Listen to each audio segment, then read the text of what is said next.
यावेळी आपल्या सोबत आहे करण संजय देवतडे। आपण नवनिर्वाचित आपण आमदार आहात बरोबर विधानसभा मतदारसंघातून। सर सर्वात पहिले तर आमच्या चॅनलतर्फे आपलं अभिनंदन।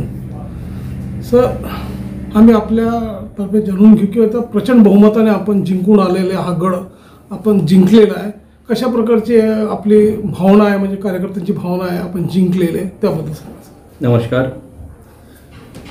या विधानसभेमध्ये भारतीय जनता पक्ष महायुतीच्या वतीने मला एक युवा तरुण नेतृत्व म्हणून या विधानसभेची संधी देण्यात आली होती आणि या निवडणुकीमध्ये पुढे जात असताना आम्ही 10 वर्षापासून भारतीय जनता पक्षाचं काम करीत आहोत। स्वर्गीय संजयजी देवतडे साहेब यांनी या 10 वर्षामध्ये आपल्या पक्षासाठी अनेक संघटनात्मक कामं केले। त्यानंतर 2021 मध्ये त्यांचं कोरोनामध्ये निधन झालं, दुःखद निधन झालं। त्यानंतर 2021 पासून मी युवा मोर्चाच्या माध्यमातून आपल्या या पक्ष संघटन हे पुढे नेतो आणि याच जोरावर आणि आमचे महायुतीचे सर्व घटक पक्ष यांचं पाठबळ माझ्या पाठीमागे होतं आणि सर्व श्रेय या निवडणुकीमध्ये आमच्या विजयाचं शिल्पकार म्हणजे आमचे जिल्ह्याचे नेते श्री हंसराजजी अहिर साहेब यांनी दिवस रात्र माझ्यासाठी आणि या विधानसभेसाठी खूप मोठ्या प्रमाणात मेहनत घेतली। आणि आपण या निवडणुकीमध्ये बघितलं असेल की काँग्रेसचे जे उमेदवार होते त्यांची डिपॉझिट जप्त झाली आहे आणि ते 3ऱ्या क्रमांकावर गेले। याचं खरं कारण म्हणजे लोकांनी 10 वर्षामध्ये जे लोकप्रतिनिधी निवडून दिले होते, एकाच घरामध्ये खासदारकी आणि एकाच घरामध्ये आमदारकी, त्याच्यामुळे लोकांमध्ये कुठेतरी त्रासले होते आणि एक हुकुमशाहीचं वातावरण या विधानसभेमध्ये होतं। आणि निश्चित सर्वांनी जनतेने मला या निवडणुकीमध्ये भरघोस मतांनी निवडून दिल्याबद्दल मी सर्व मतदार बंधूंचे आणि सर्व आमचे मित्र पक्षांचे पदाधिकारी कार्यकर्ते सर्वांचं मनापासून आभार व्यक्त करतो, त्यांना धन्यवाद व्यक्त करतो। या मतदारसंघाचे आपण एक युवा उमेदवार होते आणि आपण हा गड जिंकलाय, गेम चेंजर आपण ठरलेले आहे अशी लोकांची आणि शुभेच्छुकांची ही भावना आहे की आपल्याला पुढे मंत्रीपद मिळावं, एक संधी मिळावं मंत्रिमंडळामध्ये, त्याबद्दल आपण काय म्हणणार? नाही बघा, आता मला एक तरुण चेहरा म्हणून पक्षाने संधी दिली आणि मी महाराष्ट्रामध्ये 2रा नंबरचा एक तरुण आमदार म्हणून काम करीत आहो आणि पक्षाचा आपण बघितलं तर भारतीय जनता पक्षाचा तरुण सगळ्यात नंबर 1चा आमदार म्हणून मी या पक्षामधून निवडून आलो आणि यामध्ये अनेक लोक इच्छुक आहे, पण मला याच्यामध्ये आता आम्ही पहिल्यांदाच निवडून आल्याबद्दल माझी काही अपेक्षा नाही आहे।